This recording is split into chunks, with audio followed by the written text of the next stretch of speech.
Magandang hapon. Narito na ang 2 p.m. Lotto result. Araw ng Biyernes, September 20, 2024.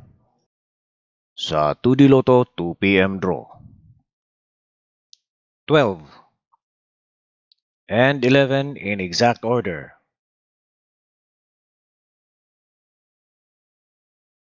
Sa 3D Lotto 2 p.m. draw.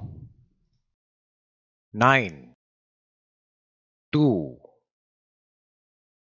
and 9 in exact order. Ngayong gabi sa Mega Lotto 645 na may estimated jackpot of 55 million. At sa Ultra Lotto 658 na may estimated jackpot of 175 million. Lotto draws ngayong gabi. Easy 2 Lotto, Suertres Lotto, 4D Lotto, Mega Lotto 645 at ang Ultra Lotto 658. Maraming salamat po. Huwag niyo pong kalimutan na mag-like, subscribe, and ring the notification bell.